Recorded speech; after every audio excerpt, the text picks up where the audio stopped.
దుష్ప్రయోజనం కలిగిస్తే వాళ్ళు వాళ్ళ నాయకుడు చెప్పిన ప్రకారం వాళ్ళు వేస్తున్నారు కాబట్టి నాయకులు ఇలా ఉంటారు.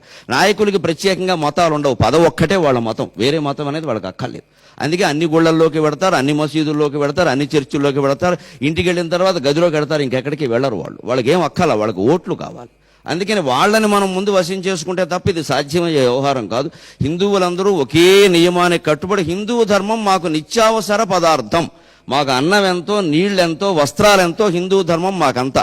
మాకు నువ్వు గ్యాస్ ఇచ్చావా, బియ్యం ఇచ్చావా, ఇది మాకు అనవసరం. మా హిందుత్వాన్ని నిలబెట్టావా లేదా అది అడిగి మేము ఓటు వేస్తామంటే ఏడాదిలోగా ఈ సమస్యకు మొత్తం పరిష్కారం దొరికి తీరుతుంది.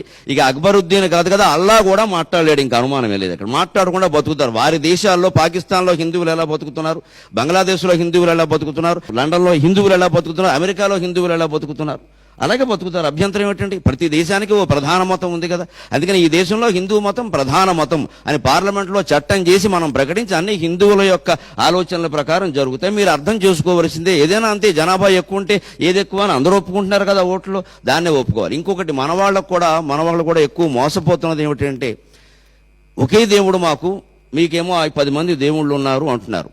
అసలు ఒకే దేవుడు ఒకే రూపం ఉండడం అనంత మూర్ఖత్వం ఇంకోటి లేదు ఆధ్యాత్మిక సత్వంలో. దేవుడికి అనేక రూపాలు ఉన్నాయి. దేవుడు సర్వాంతర్యామి అని అందరూ అంగీకరిస్తారు. దేవుడికి 3 లక్షణాలు అన్ని మతాల వాళ్ళు చెప్పేటువంటి ఉన్నాయి. సర్వజ్ఞత్వం ఒకటి, సర్వవ్యాపకత్వం ఒకటి, సర్వశక్తిమత్వం ఒకటి. ఈ సర్వజ్ఞత్వాన్నే ఆమ్నీషియం అంటారు, సర్వవ్యాపకత్వాన్ని ఆమ్ని ప్రజెంట్ అంటారు, శక్తిమత్వాన్ని ఆమ్ని పొటెంట్ అంటారు. మూడింట్లో ఏ ధర్మమైనా చెబుతుంది ఆ విషయం. మరి సర్వాంతర్యామి అయిన వాడు అంటే అన్ని జీవుల్లోనూ ఉన్నవాడే కదా. ఏకం సత్ విప్రా బహుధా వదంతి ఏకమేవ అద్వితీయం బ్రహ్మ అని మన ధర్మం చాలా స్పష్టంగా చెబుతుంది కదా.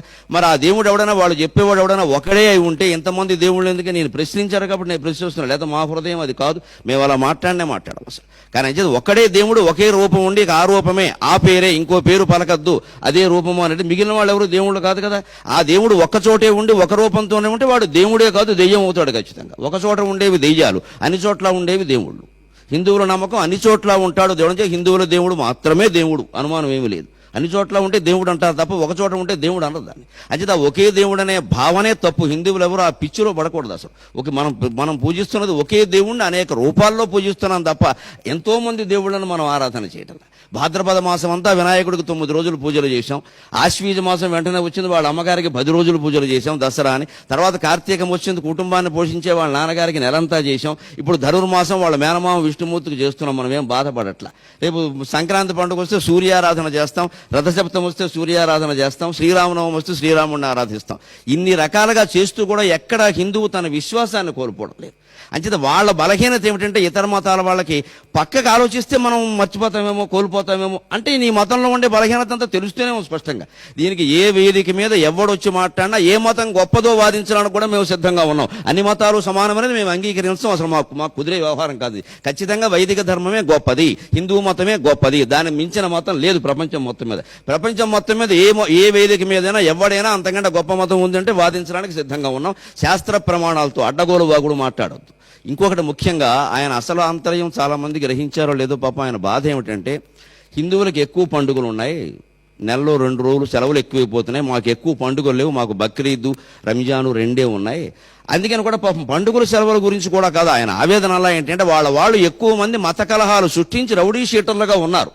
రౌడీ షీటర్ అంటే కేడీ, నోన్ డిఫాల్టర్. మళ్ళీ జరిగే అవకాశం ఎప్పుడున్నా వాడిని తీసుకొచ్చి ముందే లోపల వేసేస్తారు. అందుకని మా వాళ్ళనేమో ఏడాదికో 20 సార్లు లోపల వేసేస్తున్నారు. ఎందుకంటే హిందువులకు 20 పండుగలు ఉంటాయి కనీసం. మాకు 2 పండుగలే ఉండడం వల్ల హిందువుల్ని 2 సార్లే వేస్తున్నారు. ఆయన అసలు బాధ ఇది. అంటే వాళ్ళు రౌడీ షీటర్లు ఎక్కువ అని ఆయన అంగీకరించేశాడు. అనుమానం ఏముంది? ఇంకా తీవ్రవాదులు మాకు మిత్రులు అన్నారు, పాకిస్తాన్ వాళ్ళు మాకు మిత్రులు అన్నారు, కసబును ఉరి తీసినందుకు మేము సానుభూతి చూపిస్తున్నామన్నారు. అంత తెలిపోయింది కదా. ఇంకా దానిపోతే అందరినీ ఉరి తీయాలంటారు. ఇంకా దీన్ని బట్టి స్పష్టంగా ఆంతర్యం వీళ్ళు తీవ్రవాదులను వీళ్ళే ప్రచారం చేస్తున్నారు, వీళ్ళే తీసుకొస్తున్నారు, వీళ్ళే సాయం చేస్తున్నారు. ఇందులో అనుమానం ఏముందండి? అందులో ఆయన ఒప్పుకున్నాడు కదా ఆ విషయాన్ని. అందుకని మనం వేరే ఖండించాల్సిన పనే లేదు, ఆయనే ఖండించుకుంటున్నాడు ఆయన మాటల్ని. అందుకని రౌడీ షీటర్లు ఎక్కువగా ఉన్నారు, మా వాళ్ళు పోలీస్ స్టేషన్లకు వెళ్ళి ఇబ్బంది పడుతున్నారు. కాబట్టి మా రౌడీ షీటర్లు తగ్గడం కోసం మీరు పండుగలు మానేయండి అని సరిపోతుంది. మేము పండుగలు మానేసిన తదినేలనే పెట్టుకుంటాం, మరి దానికి గొడవలు అయిపోతాయి. మాకు శుభం అశుభం 2 ఒకటే, కుడి ఎడమ 2 చూడగలిగిన వాడే హిందూ. అపరకర్మకి శుభకర్మకి పెద్ద తేడా ఏం లేదు, యజ్ఞోపవేతం అటు ఇటు తిప్పడం తప్పితేను. అందుకని 2 సమానంగా భావిస్తాం మేము, సుఖ దుఃఖాలని, జయాపజయాలని, లాభాలాభాలని అన్నింటినీ కూడా. ఇలా ఆలోచన చేస్తే మంచిది. ఇంకా వైదిక ధర్మం యొక్క విశిష్టత ఒక్క మాటలో చెప్పాలంటే, యో యో యాం యాం తనుం భక్త శ్రద్ధయా అర్చితుమిచ్చతి తస్య తస్య అచలాం శ్రద్ధాం తామేవ విదధామ్యహం అని కృష్ణ పరమాత్మ భగవద్గీతలో చెప్పాడు చాలా స్పష్టంగా. అసలు ముస్లిములకు కానీ, క్రైస్తవులకు కానీ, బౌద్ధులకు కానీ, జైనులకు కానీ, చివరికి నాస్తికులు కానీ వాళ్ళ మతాల పట్ల భక్తి కలిగిస్తున్నది నేనే అన్నాడు ఆయన. వాళ్ళ ఆలోచన విధానం, వాళ్ళ ఆరాధన పట్ల శ్రద్ధ కలిగిస్తున్నది యో యో యాం యాం తను భక్త శ్రద్ధయా అర్చితుమిచ్చతి. ఎవ్వడు ఏ రూపంలో దేవుణ్ణి ఆరాధన చేసినా, ఒకవేళ దేవుడు లేడు అని మాట్లాడినా వాడికి ఆ శ్రద్ధను కలిగిస్తున్నది నేనే. ఎందుకంటే ప్రపంచం ఎప్పుడు వైవిధ్యంగా ఉంటుంది. దీన్ని వైవిధ్యంగా భావించాలి, వైరుధ్యంగా భావించకూడదు. ఇది వెరైటీ తప్పితే కాంట్రవర్సీ కాదు ఇది. అందుకని ఆ వైవిధ్యాన్ని నేను గౌరవించి ప్రేమించి వాళ్ళ దేశాల్లో ఆయా దేవుళ్ళ పట్ల భక్తి నేను కలిగిస్తున్నాను. మేము స్పష్టంగా చాలా బాగా నమ్ముతాం హిందువులం.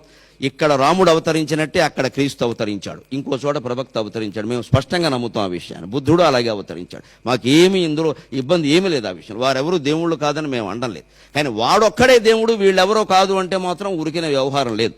చిట్ట చివరిగా ఒక్క మాట, సకనముహ ఇందవ ప్రకృతి, సకనముహ ఇందవ ప్రకృతి, శౌర్యము చాలియు శౌర్యము కల్గియు అల్పబుద్ధులన్ సకనముగా భరించితిమి.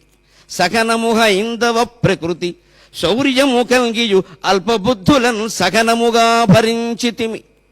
అల్పబుద్ధులన్ సకనముగా భరించితిమి. సర్వమెరింగిన వారమౌట. హిందువు అనేవాడు సర్వజ్ఞుడు. ఒక్క భగవంతుని గురించి తెలిస్తే ఇంకేం తెలుసుకోవలసిన అవసరం లేదని మేము